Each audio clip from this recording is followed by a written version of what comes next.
And then he drops out after a catastrophic debate performance. And they set Kamala Harris up to fail. That was a 3-month campaign, and she was supposed to introduce herself to the American people. No wonder people were Googling, did Joe Biden drop out? And so... No. You're saying 3 months wasn't long enough? I mean, it was too long. It was long enough. It was long enough. If they had a primary... It's not that they didn't have time to introduce. They met someone and they didn't like them. If they had a primary, they wouldn't have picked her. And if they had, she would have been able to rough out those edges that then she basically has to start from scratch with a campaign team she didn't hire that didn't like her, right? It was his team. In this video, Bill Maher hosted a couple of particularly woke guests on Real Time with Bill Maher and ended up shutting them down completely. You know, things are spiraling when even Bill Maher, who often leans left, is forced to call out the absurdity of certain narratives being pushed. What's particularly ironic here is that the same people who label right-wingers as lunatic conspiracy theorists are now peddling similar theories about election fraud. For years, conservatives have been advocating for voting reforms to ensure election integrity, only to be dismissed or outright vilified by the left. And yet these same critics are suddenly voicing concerns about nefarious activities in the elections, essentially accusing Donald Trump of somehow stealing the election. It's a classic case of hypocrisy. Now, back to the main event. In this clip, Bill Maher doesn't hold back as he dismantles the talking points of these guests. Their arguments, riddled with contradictions and hyperbole, are no match for Maher's sharp critique. Let's dive into the moment where he obliterates their woke logic. I also think everything the candidates, especially the Democrats, do to get voters annoys them. The constant texting. Did you get the texts like from Tim Walz every 5 minutes and like always begging for money and knocking on doors? We've got people knocking on doors. People don't want knocking on your door. Who in this day and age wants someone knocking on? Kids don't even like it when a phone call. That's like too much of a invasion of their privacy, which they don't care about.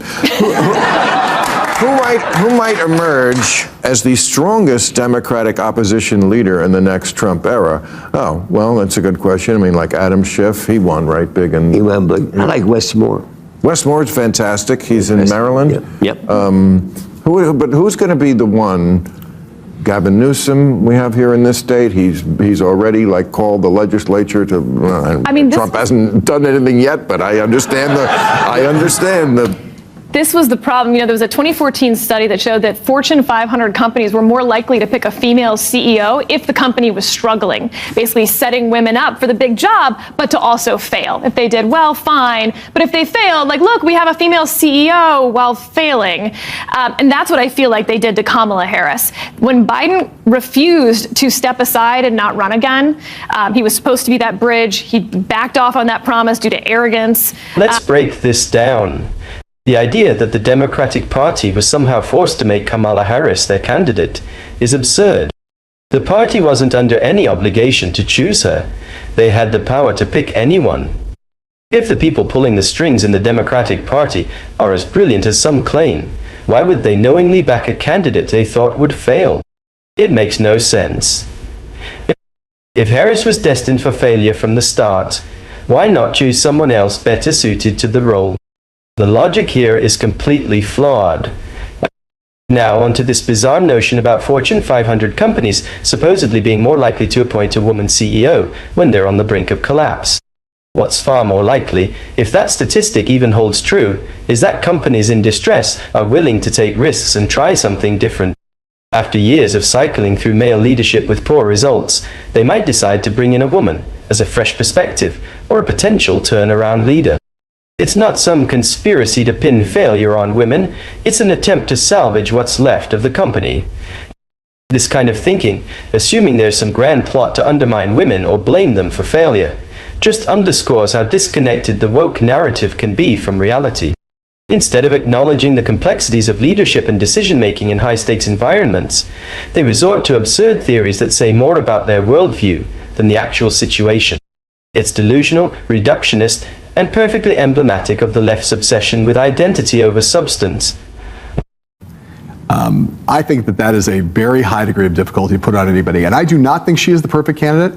I tend to agree with Sarah that probably in a fully litigated primary, she probably would not have been the Democratic nominee, but we'll never know that. But I will tell you that, like, there's never been anybody who's had the difficulty of that situation, elevated that late in the campaign.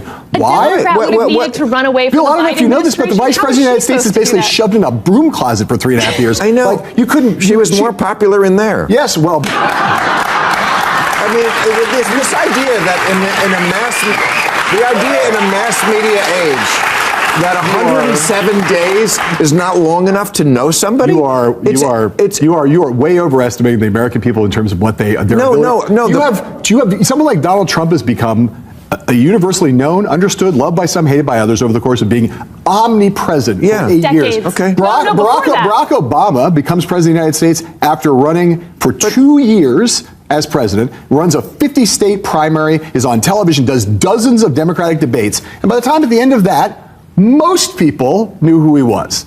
Most people. Yeah. You drop somebody into the middle of the top of the ticket, 3 days out, 3 months out, you are going to have to spend a lot of time trying to introduce yourself to the country while also being in a steel cage death match with Donald Trump. The debate became more intense than ever as they could not find a common voice. As usual, with his sharp arguments, Bill Maher completely dominated the game and did not give his guest any chance. This is a great video, so don't forget to subscribe to the channel to watch other equally interesting videos. Now, let's go back to the video. Okay, but I don't know if you ever watched this show, but I had Michael Douglas on this week. Yeah. At the top, we were talking about this, and he made a very good point that every other country in the world can do it in months, sometimes weeks. Why can every other country do it in that short a period of time? Are they all so much brighter than America? I don't think so. Well, mostly parliamentary. I mean, there's like literal reasons, right? We don't have a parliamentary system. I mean, we also have a First Amendment. We don't make people campaign this whole time. The American people want to give them $20, and so they can afford it. I mean, small dollar donors are arguably the worst thing that's happened to our politics, as it turned out. It's a small dollar donor didn't make $20 billion. No. A lot of it. Some of it, yeah. And they represent about 2% of our country. There's a few special PACs in there that saw $100 million plus. Those are bad too. I think you can believe that you could have shorter elections in America, but it's not like we don't know. In Britain, for instance, when you have a short election, it's not like you don't know who the leader of the party is for months and years before that. You're either the person who's Googling the day before, did Biden drop out, or you know in a week. You know, did anyone in this audience not know enough about Kamala Harris pretty much after a week to make a decision? No. Yeah, people. How are you going to enforce that?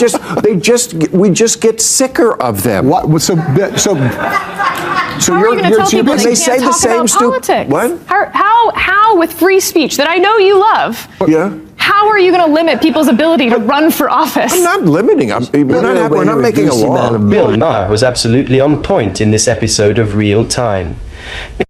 I don't always agree with him, but he really nailed it here. His take on fixing American politics is spot on. Get rid of lobbyists, cut off third-party donations, and ensure politicians are only earning their government salaries. No outside money, no backdoor deals, just a straightforward system. It sounds simple, right? But let's be real. Even if this dream scenario happened, you'd still have corruption creeping in through under-the-table deals. That's just the unfortunate reality of politics. What really stood out in this episode, though, was how Maher completely dismantled the arguments of the two woke guests on his left. I don't even know who they were, but their takes were so ridiculous it was hard to take them seriously. Maher wasn't having any of it, and he shut them down with precision. Let me know what you think in the comments about this clash on Real Time. Was Maher right to call them out? And do you think there's any hope for fixing American politics with the current system in place? Let's discuss. Thanks for watching. It's the views, it's NSC, the farce.